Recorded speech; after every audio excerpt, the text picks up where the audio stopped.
আসসালামু আলাইকুম ওয়া রাহমাতুল্লাহি ওয়া বারাকাতুহু ইন্নাল হামদালিল্লাহ ওয়াসসালাতু ওয়াসসালামু আলা রাসূলিল্লাহ ওয়া বা'দ। প্রিয় দর্শক, আশা করি মাহে রমাদানের এই পবিত্র সময় আপনারা সকলেই ভালো আছেন। আল্লাহ তাআলা আপনাদের দোয়া এবং রবের দয়ায় আমাদেরকে ভালো রেখেছেন, আলহামদুলিল্লাহ।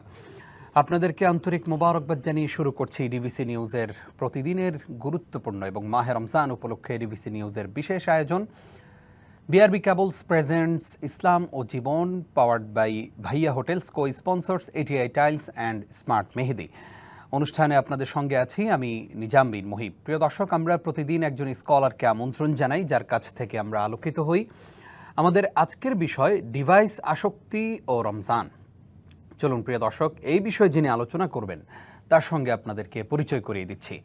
আমাদের আমন্ত্রণ গ্রহণ করে স্টুডিওতে এসেছেন কলেজ গেট জামে মসজিদের সম্মানিত খতিব, যে মসজিদটি মোহাম্মদপুরে অবস্থিত, আমাদের প্রিয় স্কলার মুফতি মুজাম্মেল হোসাইন আজহারি। আসসালামু আলাইকুম রহমতুল্লাহ। ওয়ালাইকুম আসসালাম ওয়া রাহমাতুল্লাহি ওয়া বারাকাতুহু। কেমন আছেন মোহতারাম? জি আলহামদুলিল্লাহ ওয়া শুকরুলিল্লাহ।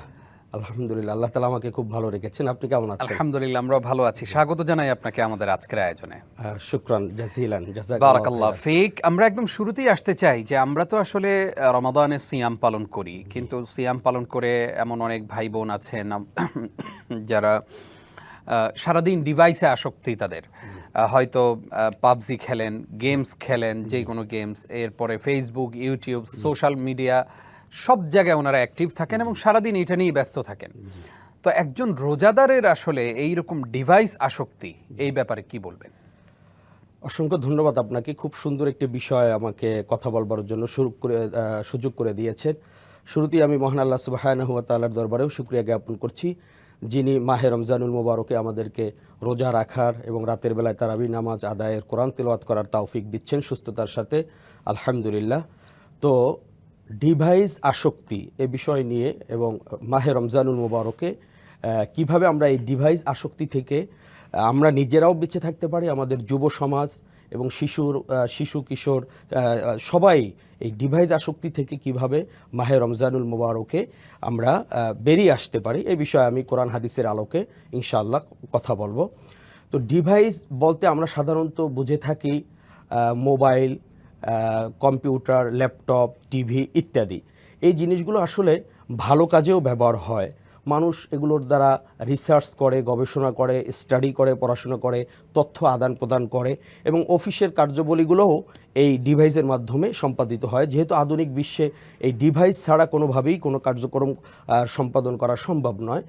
তবে আসক্তি কথাটা যখন এই ডিভাইসের সাথে লেগে যায়, তখন এটার একটা ব্যাড সাইড আমাদের মাথায় চলে আসে। যেমন এই আসক্তি বলতে আমরা বুঝে থাকি যে এই ঘন্টার পর ঘন্টা, সময়ের পর সময় এই ডিভাইসের সাথেই লেগে থাকা। এই সাথে লেগে থাকা কিছু কিছু বিষয় নিয়ে, যেমন আপনি বলেছেন একটু আগে যে গেমস খেলা, পাবজি খেলা, এরপরে মুভি দেখা, নাটক দেখা ইত্যাদি, এবং ফেসবুক, ইউটিউব যারা ব্যবহার করে থাকেন, ঘন্টার পর ঘন্টা ফেসবুকে স্ক্রোল করতেছে বিনা কারণে, বিনা প্রয়োজনে। সে নিজেও সে বুঝতে পারতেছে না যে তার থেকে মহামূল্যবান সময়গুলো অতিবাহিত হয়ে যাচ্ছে।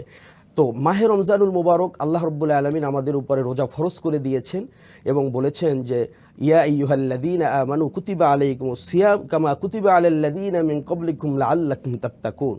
তোমাদের উপর এবং তোমাদের পূর্ববর্তীদের উপর এই রোজা ফরজ করে দেওয়া হয়েছে এজন্যই লাআল্লাকুম তাত্তাকুন, তোমরা যেন তাকওয়া অর্জন করতে পারো, খোদাভীতি অর্জন করতে পারো, পরহেজগারিতা অবলম্বন করতে পারো।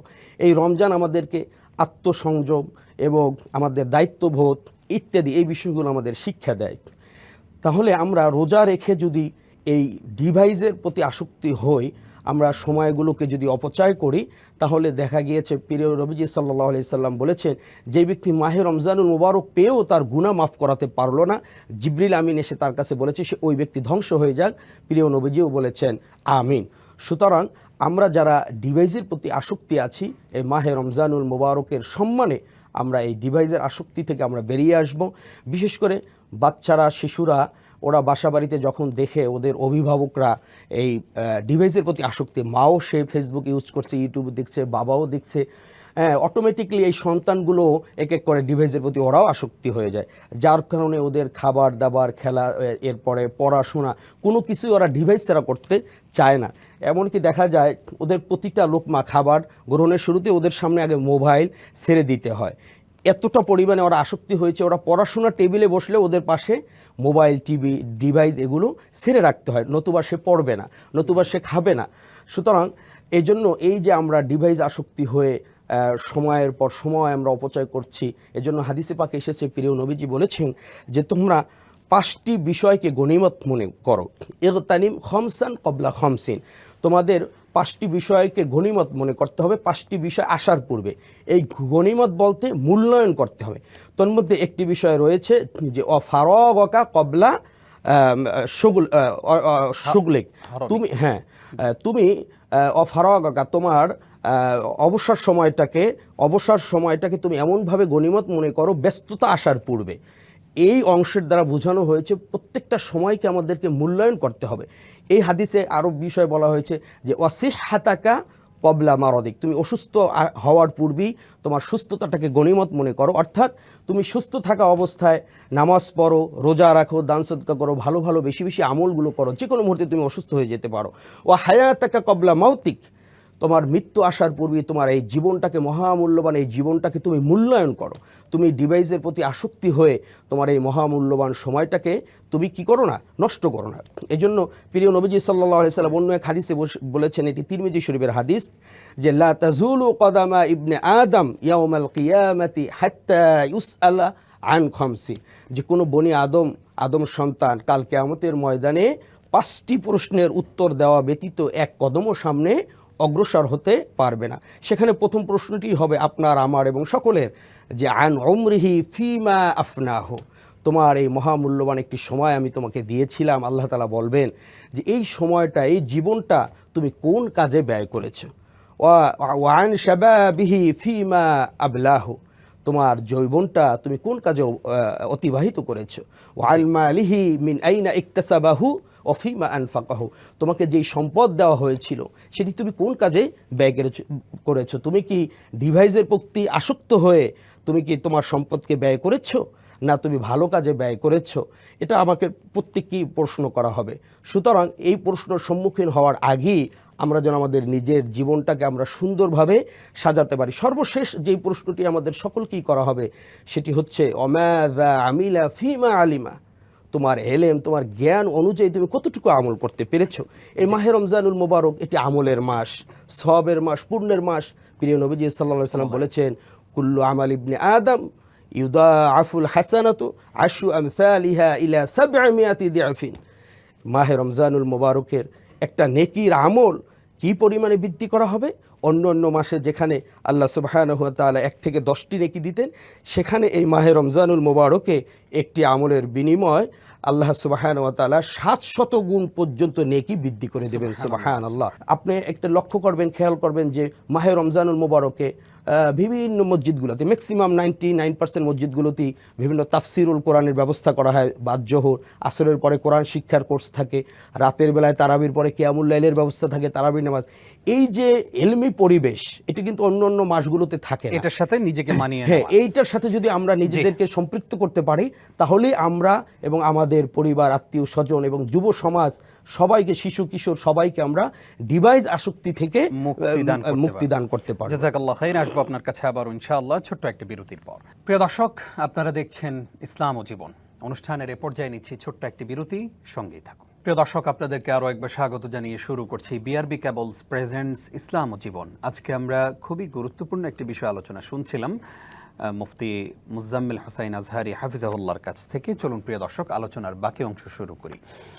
মোহতারাম, আপনাকে আরও একবার স্বাগত জানাচ্ছি। ধন্যবাদ। আমরা জানতে চাই যে ডিভাইস আসক্তির কথা আপনি বলেছেন, যে আমরা কিভাবে, কোন প্রক্রিয়ার মাধ্যমে ডিভাইস আসক্তি থেকে আমরা মুক্তি লাভ করতে পারি। আপনার কাছে জানতে চাই, ওই ডিভাইস দিয়েই যদি আমি নিজেকে উন্নত করতে চাই, ধরুন আমি কোরআন শিখতে চাই, হাদিস শিখতে চাই, কোনো একজন ইসলামিক স্কলারের আলোচনা শুনতে চাই, তাহলে সেক্ষেত্রে কি সেটাকে নেগেটিভভাবে উপস্থাপন করার কোনো সুযোগ আছে কিনা? আপনাকে অসংখ্য ধন্যবাদ। খুব সুন্দর একটি যথোপযুক্ত আপনি একটি প্রশ্ন করেছেন। যে আমি শুরুতেই কিন্তু আমি বলেছিলাম যে এই ডিভাইসগুলোর মাধ্যমে এটির একটা গুড সাইড আছে, এগুলো আমরা ভালো কাজেও ব্যবহার করতে পারি। যখন এটা ভালো কাজে ব্যবহার হবে তখন আর এই ডিভাইস আসক্তি বলা যাবে না। যেমন আমরা অনেক সময় এটা নিয়ে রিসার্চ করি এই ডিভাইসের মাধ্যমে, প্যাডের মাধ্যমে, মোবাইল, কম্পিউটার, ল্যাপটপ নিয়ে আমরা রিসার্চ করি, গবেষণা করি, স্টাডি করি, কোরআন তেলাওয়াত করি এবং আমরা স্টুডেন্টদের পড়াই, স্টুডেন্টরা পড়ে। সুতরাং এই কাজগুলো করা যায়। এবং আপনি রমজানুল মোবারকে বিভিন্ন জায়গা থেকে বিভিন্ন অফার আসে, ফ্রি কোরআন শিক্ষা করা। আমরা এই ডিভাইসের মাধ্যমে সেই কোরআন শিক্ষাগুলো গ্রহণ করতে পারি, ভালো আলোচকদের আলোচনা শুনতে পারি, যেগুলোর মাধ্যমে আমাদের তাকওয়া, ঈমান বৃদ্ধি পাবে। যে ভালো ভালো আলোচনাগুলো শোনা, কোরআন তেলাওয়াত শ্রবণ করা, এগুলোর মাধ্যমে ঈমান তরতাজা হয়, বৃদ্ধি পায়। যেমন আল্লাহ তাআলা বলেছেন, ইন্নামাল মুমিনুনা আল্লাযীনা ইযা যুকিরাল্লাহু ওয়াজিলাত কুলুবুহুম ওয়া ইযা তুলিয়াত আলাইহিম আয়াতুহু যাদাতহুম ঈমানা। এই আয়াত আল্লাহ তাআলা বলেছেন, মুমিন তো প্রকৃত মুমিন তারা যাদের সামনে আল্লাহর স্মরণ করা হলে তাদের হৃদয়টা প্রকম্পিত হয়, কোরআন তেলাওয়াত করলে তাদের ঈমান বৃদ্ধি পায়। সুতরাং আমরা এই ডিভাইসে, বাসা বাড়িতে, আমরা টিভিগুলোতে, মোবাইলে,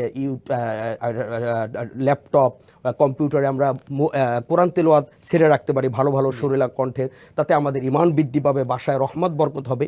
এবং আপনি অবশ্যই জানেন, আমিও শ্রোতার উদ্দেশ্যে বলতে চাই যে কোরআন তেলাওয়াতই এমন একটি ইবাদত, যেই কোরআন তেলাওয়াত যিনি করবেন এবং যিনি শ্রবণ করবেন তাদের উভয়ে কি আল্লাহ তাআলা সম পরিমাণে সওয়াব দান করবেন, সুবহানাল্লাহ। শুধুমাত্র কোরআন তেলাওয়াতের ব্যাপারেই, কোরআনের ইবাদতের ব্যাপারেই এই সুযোগটুকু রাখা হয়েছে। নামাজ, রোজা, হজ, যাকাত, অন্যান্য সকল ইবাদত যেই ব্যক্তি করবে শুধুমাত্র ওই ব্যক্তিই সওয়াব পাবে। কিন্তু কোরআন তেলাওয়াত, আফদালুল ইবাদাতি তেলাওয়াতুল কোরআন, কোরআন হচ্ছে সর্বোত্তম ইবাদত। এবং এই কোরআন, মাহে রমজানুল মোবারক হচ্ছে, এটাকে বলা হয় কোরআন নাজিলের মাস, কোরআনের মাস। এবং এই কোরআন এবং এই রোজা কাল কিয়ামতের ময়দানে আল্লাহ রাব্বুল আলামিনের দরবারে সুপারিশ করে বান্দাবান্দীদেরকে কি করবেন? জান্নাতে নিয়ে যাবেন। কোরআন বলবেন, আল্লাহ এই বান্দা রোজা রেখে রাতের বেলায় দাঁড়িয়ে দাঁড়িয়ে তারাবির নামাজে কিয়ামুল লাইলে আমাকে শ্রবণ করেছে, তেলাওয়াত করেছে, সুতরাং আমি তার ব্যাপারে সুপারিশ করছি, তাকে তুমি জাহান্নামে দিও না। আবার রোজা দাঁড়িয়ে যাবে, রোজা বলবে, আল্লাহ এই ব্যক্তি সারা দিন আমাকে পালন করে সে যাবতীয় অন্যায়, অশ্লীল কাজ থেকে, পানাহার থেকে নিজেকে বিরত রেখেছে, সুতরাং তার ব্যাপারে আমি সুপারিশ করছি, আপনি তাকে জান্নাতবাসী করে দেন। এভাবে আমরা এই মাহে রমজানুল মোবারকে এই ডিভাইসগুলোর মাধ্যমেই আমরা কোরআন শিখতে পারি, শ্রবণ করতে পারি, বাসা বাড়িতে আমরা ছেড়ে রাখতে পারি। সুতরাং আমাদের কাজকর্ম চলবে, বাসা বাড়িতে আমরা কোরআন তেলাওয়াত শুনতে থাকলাম, আমাদের অটোমেটিকলি সওয়াব হলো। জি, আমরা একটু আসতে চাই, অনেক সময় দেখা যায় যে ভালো কোনো কাজ করতে গেলেও আমি একটা কোরআন তেলাওয়াত শুনছি, আমি কোনো একটা ইসলামিক লেকচার শুনছি, এর মাঝখানে একটা খুব বাজে অ্যাড চলে আসে। তো সেক্ষেত্রে এই যে ডিভাইসের মাধ্যমে আমি কোরআন শিখতে গিয়ে যদি বাজে কোনো অ্যাড চলে আসে, সেক্ষেত্রে আমার কি করণীয়? করণীয় হচ্ছে, তাৎক্ষণিক চলে আসলে তো প্রথম নজরে তো আমরা জানা আছে, হাদিসে আসলে সেই নজরে আপনার গুনাহ হবে না। কিন্তু এটা এইভাবে বাজে অ্যাড না আসার জন্য যে করণীয়, ডিভাইসের মাধ্যমে অনেক অপশন আছে যে কখনো বাজে অ্যাডগুলো আসবে না, অনেকগুলো অপশন আছে, ওগুলো বন্ধ রাখলে পরবর্তীতে আর এগুলো আসবে না। সেই কাজগুলো আমরা করতে পারি। অন করে দিতে হবে। হ্যাঁ, অন করলে যদি না আসে বা অফ করলে যদি না আসে, যেটা করলে ভালো হয় ওইটা আমরা করে রাখবো, এবং আসলে তাৎক্ষণিক আমরা সেখান থেকে বেরিয়ে আসবো, বা ওটা আমরা স্ক্রল করলে আবার ওটা চলে যায়। এই আমরা পদ্ধতি অবলম্বন করব। আর এই ডিভাইস আসক্তি থেকে যদি আমরা মাহে রমজানুল মোবারক, এত গুরুত্বপূর্ণ একটি ফজিলতপূর্ণ মাস পেয়েও যদি আমরা বেরিয়ে আসতে না পারি, তাহলে তো আমাদের এই আমল, ইবাদত, বন্দেগী কোনোই কাজে আসবে না। কেননা প্রিয় নবী সাল্লাল্লাহু আলাইহি ওয়াসাল্লাম নিজেই বলেছেন যে মাল্লাম ইয়াদা কাওলা যুর ওয়াল আমালা বিহি ওয়াল জাহলা ফালাইসা লিল্লাহি হাজাতুন আইয়াদা তাআমাহু ওয়া শারাবাহু। যে ব্যক্তি রোজা রাখলো, রোজা রাখার পরেও যেই ব্যক্তি অশ্লীল কাজকর্ম থেকে নিজেকে বিরত রাখতে পারলো না, ডিভাইসের আসক্তি থেকে বেরিয়ে আসতে পারলো না, তার এই রোজা আল্লাহ তাআলা বলছেন আমার কোনোই প্রয়োজন নাই। তার এই পানাহার থেকে, তার এই অশ্লীলতা থেকে, যাবতীয় কাজ থেকে বিরত থাকা, আইয়াদা তাআমাহু ওয়া শারাবাহু, তার পানাহার থেকে বিরত থাকা, আমার কাছে কোনোই পুরস্কার সে পাবে না, তার কোনোই দরকার নেই। সুতরাং আমরা যেন কোনোভাবেই এই ডিভাইসের প্রতি আসক্তি না হই, আমরা যেন মসজিদমুখী হই, কোরআনমুখী হই, কোরআন শিক্ষামুখী হই, এবং মসজিদে আমরা যেই কার্যবলীগুলো রমজান ব্যাপী চলে সেগুলোর সাথে আমাদের নিজেদেরকে বিজি রাখি, ব্যস্ত রাখি, তাহলেই আমরা এই ডিভাইস আসক্তি থেকে বেরিয়ে আসতে পারব ইনশাআল্লাহ। ইনশাআল্লাহ। আমরা জানতে চাই যে আমাদের প্রত্যেকের ফোনেই যারা ঈমানদার, সালাত আদায় করে, তাদের ফোনে কোরআন আছে, কারো ফোনে হাদিসের অ্যাপস আছে, এইরকম অনেক ভালো ভালো অ্যাপস আছে কোরআন হাদিস চর্চা করার জন্য। সেই অ্যাপসগুলো মোবাইলে থাকা অবস্থায় সেই ডিভাইসটা নিয়ে, সেই মোবাইলটা নিয়ে আমি কি ওয়াশরুমে যেতে পারবো?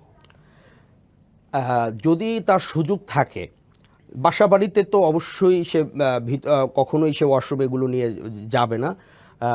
তার তো বাসা বাড়িতে রাখার মতো জায়গা আছে, কিন্তু যখন সে সফরে থাকবে বা কর্মব্যস্ততায় থাকবে বা তার জবে যখন সে থাকবে, যদি এমন কোনো জায়গা না থাকে যে সেখানে তার রাখাটা তার জন্য নিরাপদ না, সেফটি নয়, তখন বাধ্য হয়ে সে তখন যেতে পারবে। কিন্তু তার যদি সেফটি হয় যে কোথাও কারো কাছে রেখে যাওয়া, তাহলে এই পবিত্র জিনিস, এটার ভিতরে যদি কোরআন থাকা, মানে এই জিনিসটার একটা মর্যাদা আলাদা, সম্মান। এই সম্মানটা আমরা দেওয়ার চেষ্টা করব যখন আমরা বাসা বাড়িতে আমার দ্বারা সম্ভব হবে। যখন সম্ভব না হবে, কোথাও সফর অবস্থায় থাকলে, ইউরিদুল্লাহু বিকুমুল ইসরা ওয়া লা ইউরিদু বিকুমুল উসর। জাযাকাল্লাহ খাইর। অনেকগুলো বিষয় আপনার কাছ থেকে আমরা জানলাম, আলোকিত হলাম। আপনি কষ্ট করে সময় দেওয়ার জন্য আপনাকে ধন্যবাদ জানাচ্ছি। আপনাকেও ধন্যবাদ এবং ডিবিসি নিউজ এই চ্যানেলের সকল সংশ্লিষ্ট ব্যক্তিদেরকেও ধন্যবাদ। বারাকাল্লাহ ফিক। প্রিয় দর্শক, এতক্ষণ যারা আমাদের সঙ্গে ছিলেন আপনাদেরকেও ধন্যবাদ জানিয়ে শেষ করছি। বিআরবি কেবলস প্রেজেন্টস ইসলাম ও জীবন, powered by Bhaiya hotels, cosponsors ATI tiles and smart Mehedi. আজ এই পর্যন্তই। আগামীকালকের পর্ব দেখবেন সেই প্রত্যাশায় বিদায় নিচ্ছি। নিজাম বিন মুহিব। আসসালামু আলাইকুম ওয়া রাহমাতুল্লাহি ওয়া বারাকাতুহু।